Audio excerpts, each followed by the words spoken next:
Mm. Entonces, bueno, avancemos con esto porque hay todavía mucha cosita por decir. Entonces, estábamos en la promoción anticipada de grado, les decía, de, de aquellos estudiantes que tienen unos desempeños especiales. Entonces, los establecimientos educativos deben adoptar los criterios y los procesos para que se pueda facilitar esta actividad y que aquellos estudiantes pues, con capacidades superiores pues no vean truncadas sus posibilidades de explotar esas capacidades y los mantengamos en unos grados donde ellos ya han abordado satisfactoriamente tanto sus procesos cognitivos como sociales y también personales, ¿no? Si los mantenemos en un grado que no les brinda expectativas ni posibilidades de avance y desarrollo, estos estudiantes se aburren y hasta pueden tener bajos desempeños, no porque no sepan, sino porque ya no están motivados por esos conocimientos. Entonces tenemos el artículo 2.3.3.3.3.8. Este es bien interesante e importante para que ustedes también eh, tengan la orientación de lo que deben hacer en su trabajo. Aquí están los elementos mínimos que debe tener pues, ese sistema. Debe haber una definición del sistema institucional de evaluación. Deben decir qué es lo que se entiende por evaluación. Para nosotros, en institución, la evaluación es esto. Eso hay que socializarlo pues, en un ejercicio ya, digamos, en la vida real, con toda la comunidad educativa, permitir que todos hagan el aporte, la aprobación de este sistema debe hacerse por el consejo directivo y debe ser consignada en un acta y es decir, debe haber un documento que quede establecido el sistema institucional de evaluación estudiantil y todos deben poder consultarlo. Este debe ser, pues, como les digo, divulgado y dado a conocer pues a todos los interesados, ¿no? Mm, Cuando pues la institución considere que se puede modificar, entonces debe seguir esta misma ruta, pues convocar a través del consejo directivo a toda la comunidad educativa y plantear pues las modificaciones que considere pertinentes. La idea es que se esté revaluando. Un periodo de 5 años sería ya demasiado largo sin que se haya evaluado un sistema institucional de evaluación estudiantil, ¿no? Para reformarlo, pues se tienen muchos referentes, eh, los informes que brindan todos los docentes de su trabajo en el aula, de los coordinadores de las distintas áreas, también incluso los resultados de las pruebas estandarizadas externas, todos esos son referentes que deben permitir a la institución como comunidad educativa pensar que de pronto es necesario hacer una reforma en algún aspecto dependiendo pues de esos resultados. El artículo 9 son las responsabilidades del Ministerio de Educación Nacional. Entonces es ya publicar pues los resultados de las pruebas externas, tanto internacionales como nacionales. Especialmente, pues, como no todas las instituciones participan en en los procesos de las pruebas internacionales, porque se escogen aleatoriamente, pues, unos grupos para aplicar las pruebas. Las nacionales, sí, como ustedes saben, sí son generalizadas por calendarios, calendario A y calendario B, se hacen absolutamente a todos. Esta información es importante que llegue de forma oportuna a la institución para poder tomar las decisiones que haya lugar, ¿no? Esa es responsabilidad del ministerio. También pedir y actualizar las orientaciones para la implementación de estos sistemas. En los últimos años, una una de esas innovaciones que le aplicaba el sistema nacional de evaluación del decreto 1075 o posterior al decreto 1075 ha sido el DIAE, Día de la Excelencia, que se llaman, ¿no? Donde se acompañan pues los resultados de las pruebas externas y también los resultados de las evaluaciones que se hacen internas en el marco del sistema institucional de evaluación estudiantil para lograr eso que el Ministerio ha adoptado como política pública de la excelencia. Muchos de ustedes seguramente vivieron lo que era el día E. Eso hablaremos un poco más adelante. También es responsabilidad del Ministerio orientar y acompañar a las secretarías de educación del país en la implementación de esta norma y evaluar la efectividad de los distintos sistemas institucionales de evaluación de los estudiantes, ¿no?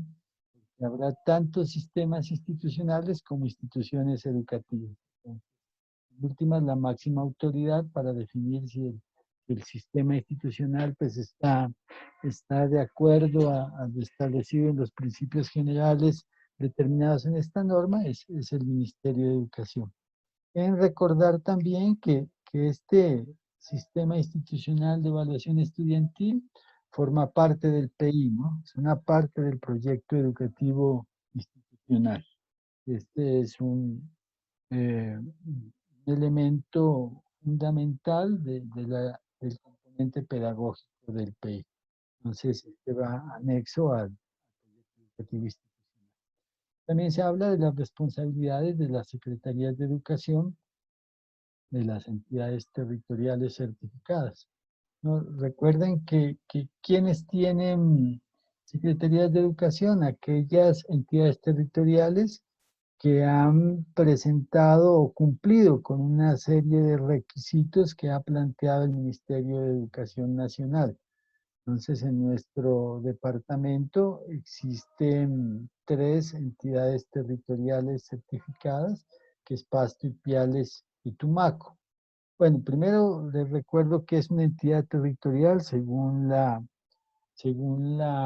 organización administrativa de nuestro país. Las entidades territoriales son básicamente de 3 tipos. Son la entidad territorial del orden departamental, o sea, los departamentos, las entidades territoriales del orden municipal, o sea, los municipios, y hay otras entidades territoriales también, que son denominadas especiales, que son las que hacen referencia a las comunidades étnico-territoriales, que son, por un lado, los consejos comunitarios y por otro lado, pues los cabildos, los resguardos de las comunidades ancestrales, de los pueblos ancestrales asentados aquí en nuestro territorio, ¿no? Entonces, una entidad territorial puede ser un departamento, un municipio, también cabría la posibilidad de una entidad étnico-territorial, pero pues es difícil que ellos cumplan con los requisitos mínimos para certificarse, entonces la realidad nos dice que hay entidades territoriales a nivel departamental que cumplieron con los requisitos del Ministerio de Educación para certificarse, por eso en la gobernación de Nariño existe una Secretaría de Educación. Y de los municipios, los que han logrado certificarse son Pasto, Ipiales y Tumaco, o sea que existe una Secretaría de Educación en el departamento, una Secretaría de Educación en el municipio de Pasto, en el municipio de Tumaco, en el municipio de Ipiales, no hay más.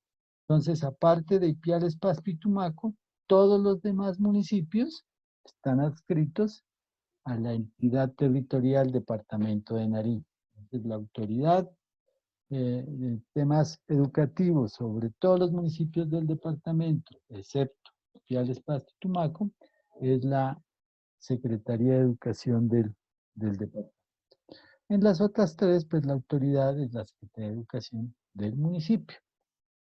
Entonces, esta entidad territorial, el cumplimiento, las obligaciones de esa Secretaría de Educación, pues es analizar los resultados de esas pruebas externas de los establecimientos de su jurisdicción, contrastarlos con los resultados de las evaluaciones de los sistemas institucionales de los estudiantes, de esa manera pues tomar decisiones para ver si están medios, si están por debajo de él, si están en niveles superiores.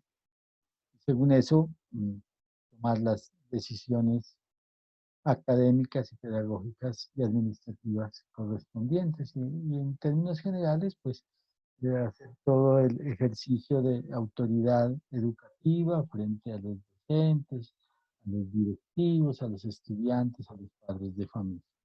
Y también es la autoridad que permite atender cualquier inquietud o reclamación frente a la movilidad de los estudiantes entre las distintas instituciones educativas de la jurisdicción. Es decir, estudiante que quiera pasarse de un colegio a otro y que por alguna razón existe alguna incompatibilidad entre el sistema o la escala de valoración de un colegio y la escala de valoración del otro colegio, de la otra institución educativa, ¿no? Porque la asignación a la escala nacional no es lo suficientemente clara. Entonces, todo ese tipo de cosas las debe solucionar y son responsabilidades de la Secretaría.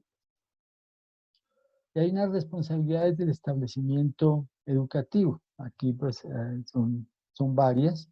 Eh, la primera pues es que es obligación adoptar el CIE, incorporar ese CIE al proyecto educativo institucional, realizar pues todas las actividades, reuniones con toda la comunidad educativa para que todos los conozcan, para que si es necesario estarlo reformando, eh, promover también con padres de familia y con los estudiantes una comunicación fluida que permita que los informes, que en última son el instrumento que por excelencia, mediante el cual pues la institución educativa con sus profesores, su administrativo y sus directivos le cuenta, le comenta, le informa al padre de familia pues los avances, los desarrollos y también los problemas que tiene su hijo frente al abordaje de las distintas áreas del conocimiento también con los distintos aspectos de las competencias, ¿no? No solo en lo cognitivo, sino también en el saber hacer y en el ser. Y es responsabilidad de la gestión educativa, pues atender las inquietudes o requerimientos de los padres de familia, los estudiantes, promover los espacios, los momentos donde se puedan reunir con ellos cuando sea necesario.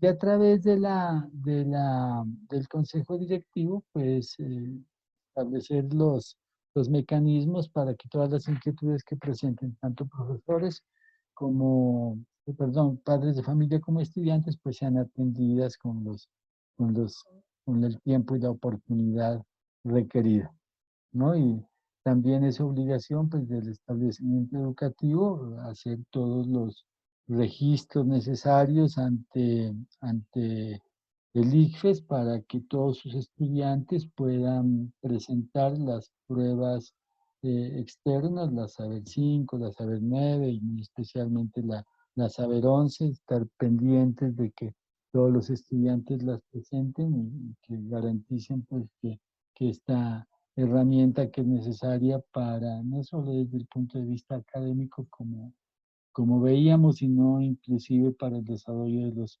proyectos de vida, pues tengan acceso a este derecho. Entonces, ¿cuáles son los derechos de los estudiantes? Tienen derecho a ser evaluados de manera integral en todos los aspectos académicos, personales y sociales. Tiene derecho a conocer este CIE, que está vinculado a la obligación de la institución de darlo a conocer. Tiene derecho a conocer los resultados de sus procesos de evaluación en aula y recibir oportunamente las respuestas a las inquietudes y solicitudes presentadas respecto a esto. También tiene derecho a recibir la asesoría y acompañamiento de los profesores para superar esas debilidades que se presentan. Pero también tiene sus deberes, ¿no? ¿Cuáles son sus deberes? Pues cumplir los compromisos académicos y de convivencia definidos por el establecimiento educativo, cumplir las recomendaciones y compromisos que eventualmente pues el docente o los administrativos le hagan frente para la superación de las debilidades de sus procesos. ¿Qué derecho tienen los padres de familia? A conocer el sistema institucional de evaluación, igual que los estudiantes. Tienen derecho a acompañar el proceso evaluativo de los estudiantes.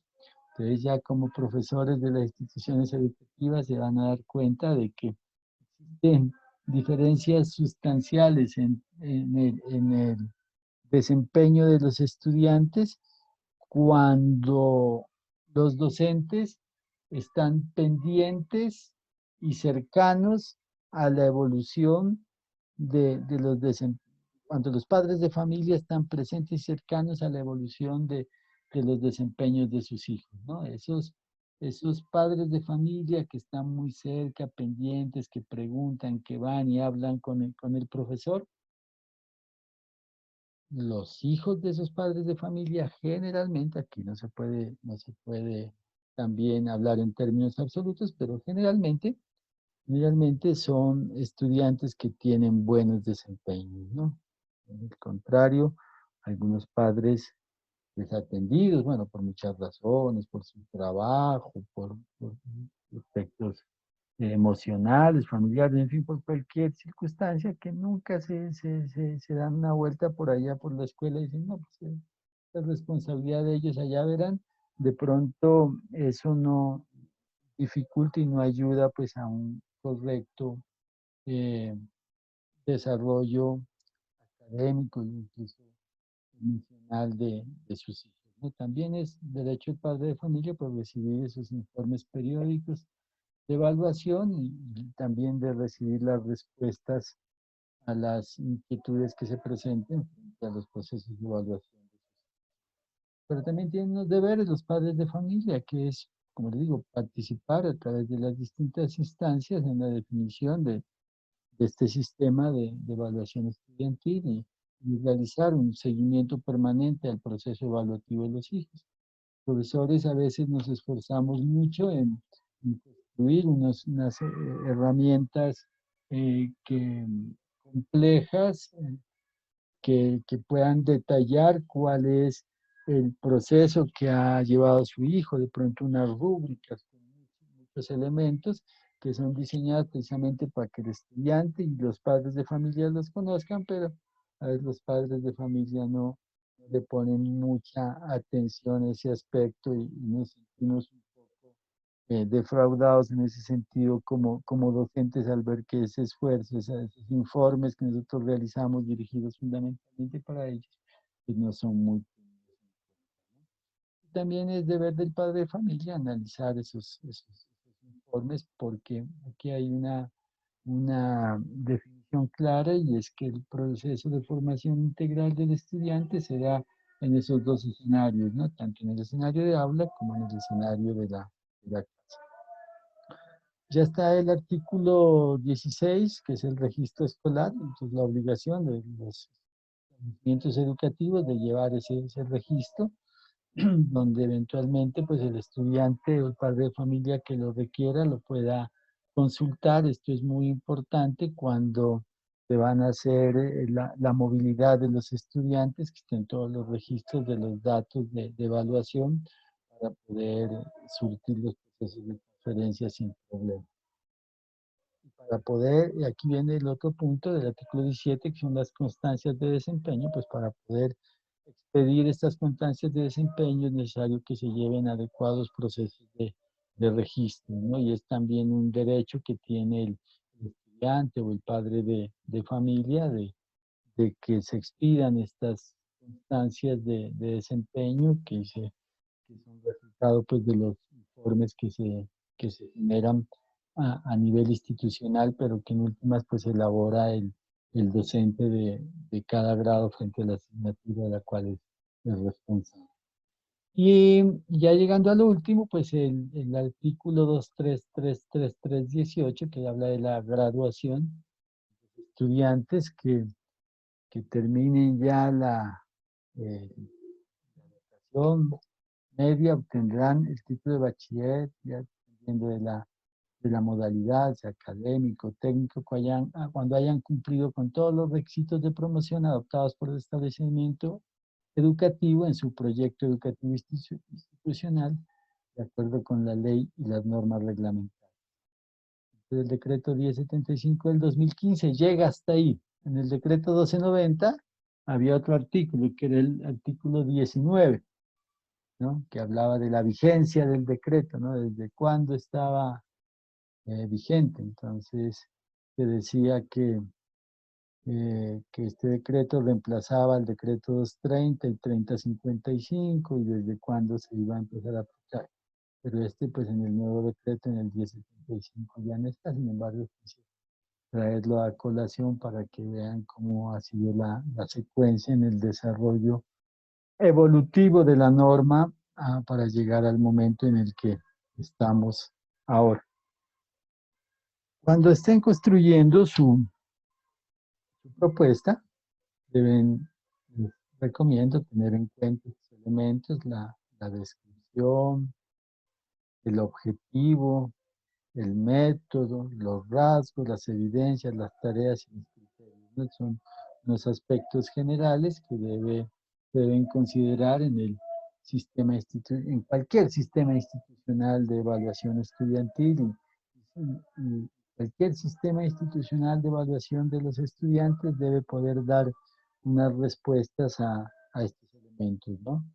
La descripción de dónde, cuándo, a quién se evalúa, del objetivo, cuál es la meta que se espera que alcancen los estudiantes o los aprendizajes se esperan lograr. El método es la forma, ¿no? El tipo de evaluación, la autoevaluación, la coevaluación, la heteroevaluación, los instrumentos, que si son rúbricas, en fin, los distintos elementos que hemos mencionado, que si foros, que ensayos, que exámenes. Los rasgos hace referencia a aquellas características que componen las evidencias, ¿no? Le hace facilitan pues que el docente pueda a través de la escala valoración determinar cómo esos rasgos en los desempeños de los estudiantes hacen la asimilación a las distintas escalas. Las evidencias pues ya son los productos que generan el sujeto que aprende en relación pues a las tareas que nosotros les planteamos desde el punto de vista evaluativo. Los criterios que es importante, que son esos parámetros o condiciones que van asociados a los instrumentos de evaluación, o sea que todo instrumento de evaluación debe tener unos criterios, ¿no? Bajo qué características va a ser evaluado un estudiante y esa información se debe dar en forma previa, o sea que el estudiante pueda saber frente a un instrumento de evaluación qué criterios se van a tener en cuenta para hacer la valoración respectiva. Y traigo unas palabras del profesor Álvarez del 2001 que dice, en la escuela se examina y califica mucho y muchas veces, pero se evalúa poco. Los malos resultados que nos arrojan las pruebas son si acaso indicio de que algo no funciona, pero no nos dicen nada sobre las causas que los provocan, que pueden ser muchas, y no todas debido a negligencias o torpezas de quien aprende. Asimismo, los profesores no pueden aprender mucho de los resultados para mejorar su práctica. Y hace referencia puntualmente a los resultados de la aplicación de exámenes descontextualizados, ¿no? Cuando una institución educativa o un profesor utiliza como única herramienta un examen y con un solo examen pretende posiblemente evaluar todo un curso, pues entonces ese examen sirve para calificar, pero no le ha servido ahí para evaluar, ni para obtener información, para retroalimentar. Si un profesor, por ejemplo, acá con ustedes, al final del semestre les pone ya no, pues una nota, es una única nota, un examen al final, ya no tiene mucho sentido porque ahí está calificando, pero posiblemente no está evaluando.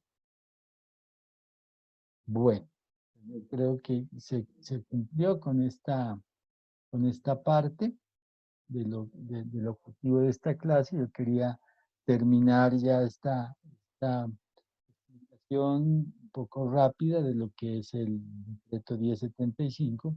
Para la próxima clase, concentrarme en indicarles algunos ejemplos, ¿no? Algunos ejemplos, explicarlos, analizarlos, discutirlos con ustedes para que en la clase siguiente ya empiecen ustedes con sus presentaciones y vamos a utilizar el orden que tenemos establecido desde el grupo 0 hasta el grupo 7. Quedan 8 grupos para que estén preparados en ese orden, ¿no?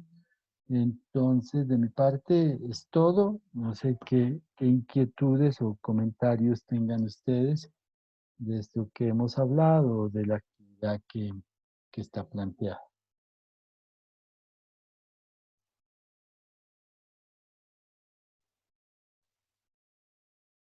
¿Cómo les fue en el examen? ¿Qué tal estaba?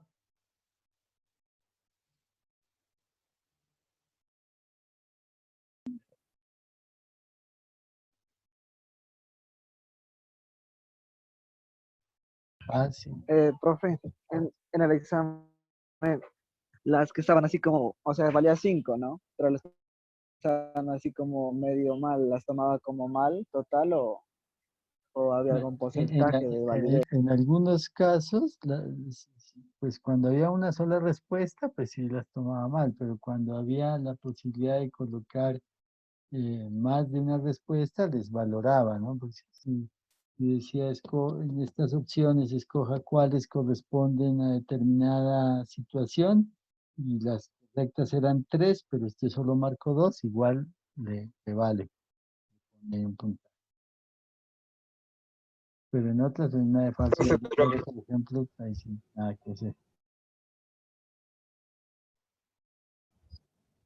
profe, pero la Dígame. nota ahí, ¿cómo se lo miraría si la definitiva pues del parcial? Pues, ¿cómo se miraría la nota? Porque ahí, pues, por ejemplo, yo tenía bastantes buenas, digamos así, pero pues había unas que estaban mal, obviamente, y otras que estaban medio bien y medio mal, digamos así. No, pues Pero la ahí pues nota, solamente me daba 25 puntos más.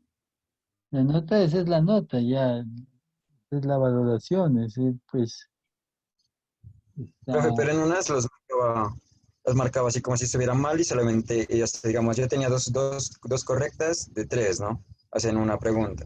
Y ahí la marcaba como mal. O sea, no le daba esos puntos que salían de ahí.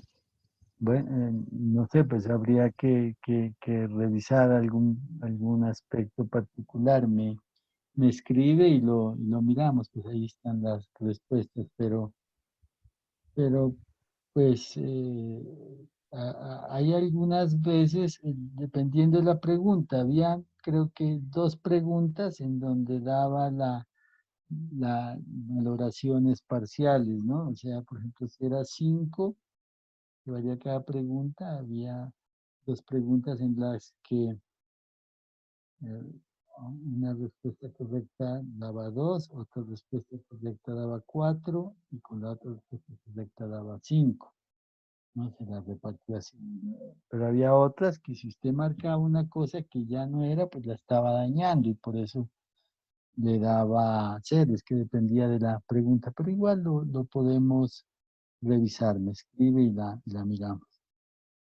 Entonces ahora yo cojo esas notas y las paso a la hoja de Excel. Cuando ya tenga todo eso, posiblemente esta tarde o más tardar mañana, les envío al grupo el PDF para que ustedes miren cómo les quedó ya el 60%. ¿Vale? Profe, en mi caso yo tengo el mismo problema de Diego, o sea, hay una que la última, pues en mi parcial, como salió la última, eran varias opciones y está bien y está mal, pero no, o sea, no me dio puntos ni nada, o sea, no la contó. Ya. Bueno, la Profe, miramos. a mí También también me tengo el pasó mismo lo problema, mismo. profe. Me escriben a mi WhatsApp cada quien frente a cada pregunta y yo reviso. ¿Vale? Bueno, profe. Vale, profe, gracias. Bueno. Bueno, profe. Listo, que tengan un resto de día muy bonito, que sigan juiciosos estudiando y nos vemos la próxima semana. ¿Vale? Vale, profe, Vale, profe, gracias, hasta profe, luego. profe, la actividad, usted la, Esté bien. Ya la les actividad que dejó pongo la va a subir al los... COES o ¿Cómo, perdón? la actividad que dejó la de realizar, la va a subir al COES o no sé exactamente. A mi correo. Los que están pendientes, ¿de qué te refieres?